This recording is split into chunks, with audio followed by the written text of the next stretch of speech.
Et à une des actualités, le président Abdel Fattah el-Sisi s'est réuni avec l'émir de Qatar, Sheikh Tamim bin Hamad Al Thani, dans la capitale qatari Doha, première étape d'une tournée dans les pays du Golfe qui le mènera ensuite au Koweït.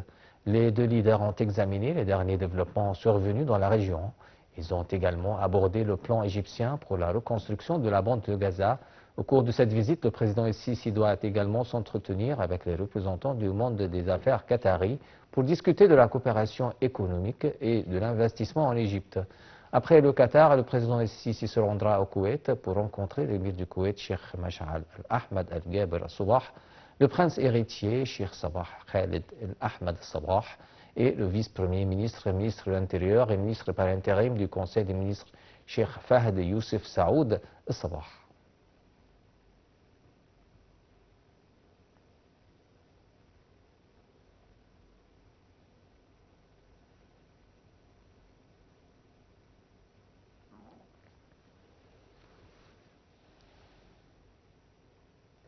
Le Premier ministre, M. Mostafa Madbouli, a souligné l'attachement de tous les appareils de l'État à soutenir le secteur de l'industrie, en particulier l'industrie automobile, en assurant toutes les facilités et les primes nécessaires pour relancer ce secteur vital.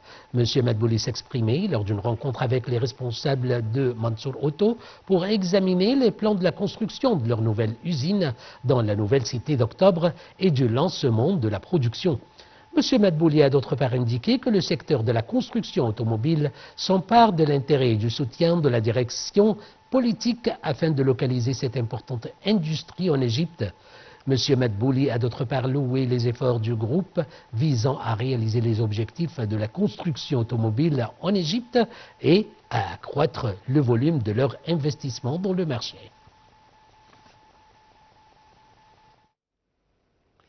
Le Premier ministre Dr Mostafa Madbouli a également affirmé la grande importance des travaux en cours actuellement dans la zone archéologique des pyramides et Nazlet el-Semmen, compte tenu des trésors historiques et archéologiques uniques que contiennent cette zone et ses environs.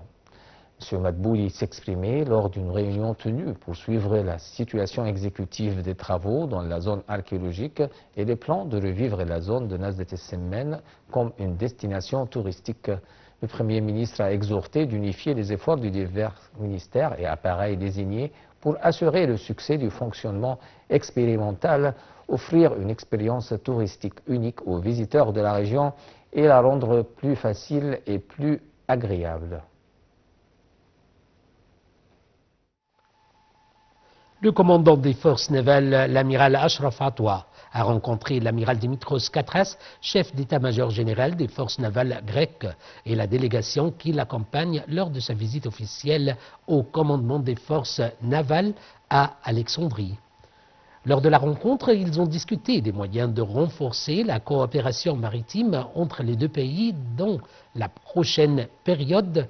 Les deux parties ont souligné l'importance de soutenir les relations de partenariat stratégique entre les forces navales égyptiennes et grecques.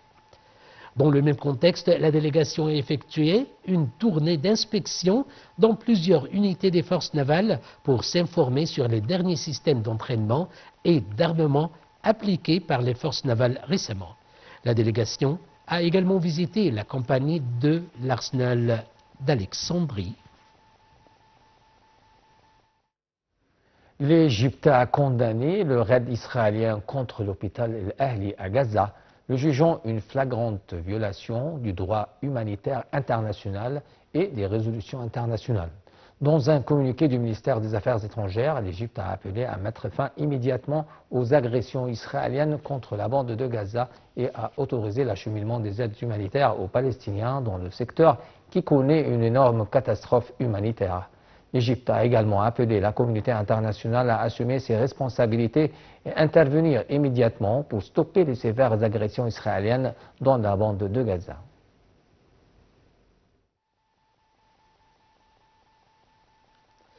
Passons au territoire occupé où une frappe israélienne a sévèrement endommagé aujourd'hui l'un des rares hôpitaux encore en fonction dans la bande de Gaza. L'attaque a été survenue après l'annonce par Israël